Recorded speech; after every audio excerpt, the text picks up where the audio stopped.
ሰላም ምርጥ የሀገሬ ልጆች እንዴት ናችሁ? በያላችሁበት ሰላማችሁ ይብዛ። ዛሬም ከኢትዮጵያ አዲስ ወደ አረብ ሀገር ለምትመጡ ልጆች ዛሬ እንኳን የተወሰነ አጠር አድርጌ ምክር ልንገራችሁ ብዬ ነው የታዘብኩት ነው።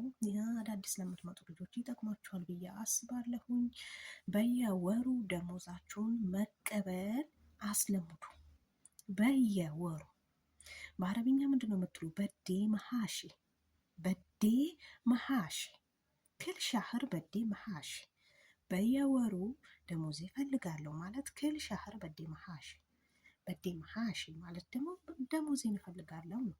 በየወሩ ካስለመደቻቸው እነሱ እንደለመዱት ነው የሚሆኑት። በየወሩ ደሞዛችሁ ይከፍሏቸዋል። ስራችሁ በአግባቡ እስከሰራችሁ ድረስ በየወሩ ደሞዛችሁ መቀበል አለባችሁ ማለት ነው። አንዳንድ እህቶች አዲስም ከመሆናቸው የተነሳ ሼም ይዟቸዋል ወይ ይፈራሉ። ደሞዛቸው ዝም ብለው እነሱ ጋር ይለቃሉ፣ አልሰጡኝም ይላሉ ማለት ነው። ምንም መፍራት የለባችሁ። በመጀመሪያ ደረጃ ፍርሃታችሁን አስወግዱ። ጠንክራችሁ ስራችሁን ስሩ። የሚያስተምሯችሁ ነገር በትኩረት ስራችሁ ላይ በትኩረት በቃ ስታስተምራችሁ ወይ አረብኛ ስለማችሁ የእጇን እንቅስቃሴ ተከተሉ። መቼም ሲያስለምዱን እኛ አረብኛ እጃቸውን በጣም ያንቀሳቅሳሉ። እጃቸውን አይናቸውን መከታተል ነው በትኩረት። ከዛ ስራችሁን በአግባቡ እስከሰራችሁ ድረስ ደሞዛችሁን የመክፈል ግዴታ አለባቸው። ስለዚህ ወራችሁ ሲደርስ ደሞዝ ለመጠየቅ አትፍሩ፣ ጠይቁ። ሌላኛው ደግሞ ምንም ቢከፋችሁ እነሱ ፊት አታልቅሱ። አዲስ ስንሆን እንግዲህ ወዲህ ብሰናል፣ ሁላችንም ያለፍንበት ነው። እነሱ ፊት ግን አታልቅሱላቸው። ዞር ብላችሁ ወደ ሽንት ቤትም ገብታችሁን አልቅሱ፣ ወደ መኝታ ቤታችሁን ገብታችሁን አልቅሱ። መቼም ስደት እስኪለምድ ድረስ ሳያለቅስ ዝም ብሎ ተደስቶ የሚኖር ሰው የለም። ምክንያቱም እኛ ኢትዮጵያ ሆነን የሳልናት ስደት እዚህ ስንመጣ እንደጠበቅናት ወይ ደግሞ እንደ ሳልናት አይደለችም ማለት ነው። በጣም ከባድ ነው። በመጀመሪያ ደረጃ የሚወሰድብን ነፃነታችን ነው። ነፃነት ከአንቺ ተነጥቆ ሲወሰድብሽ ሁሉ ነገርሽ እንደተወሰደ ነው የሚሰማሽ። ቢሆንም ግን ተስፋ አትቁረጭ። ስትለምጃቸው ተላምደሽ ስትኖሪ ከነሱ ጋር ደስተኛ ለመሆን ትሞክሪያለሽ ማለት ነው። ትለምጃለሽም ደስተኛም ትሆኛለሽ።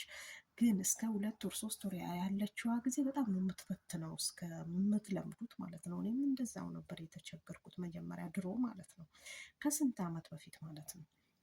አሁን ላይ እንኳን ተመላልሽ የአረብ ሀገር ከመምጣት የተነሳ በቃ ተመላልሽ የምመጣበት በእርግጥ አንዷን ወር አለቅሳለሁ። ከዛ በኋላ ግን ተላምጄ ነው ቁጭ ምለው ማለት ነው። መጀመሪያ ግን ስደት ስመጣ በጣም ነበር ያለቀስኩት በጣም። ሆኖም ግን ፊት ለፊታቸው አላለቅስም ነበር፣ ተደብቄ ነበር እና ጸይምም ከመሆን የተነሳ አያስታውቅብኝም። አልቅሻ አይኔ ታጥቤ ፈገግ ብዬ እወጣለሁ ማለት ነው። እና በእነሱ ፊት ጠንካሮቹን ለማለት ትወዳለሁ። ሌላ ጊዜ ደግሞ በአረብኛ ያስፈልጓቸዋል ብዬ የምላቸው ነገሮችን ይዤላችሁ እመጣለሁ በቪዲዮ። የግል ንጽህና የምጠብቁበት ቁሳቁስና አማርኛውም ጠፋብኝ እና ለኩሽና ልትጠቀሙት የምትችሉ ቀለል ያሉ አረብኛዎችን እነግራችኋለሁ። በተለይ ወደ ቤሩት ለምትመጡ ስለሚጠቅማችሁ እና በያላችሁበት ሰላማችሁ ይብዛ ለማለት እወዳለሁ። ቪዲዮን ከወደዳችሁት ላይክ አድርጉ። ሌላ ጊዜ ቪዲዮ እንዲደርሳችሁ ደግሞ ሰብስክራይብ አድርጋችሁ ቤተሰቡን ለማለት እወዳለሁ። በያላችሁበት ሰላማችሁ ይብዛ ባይ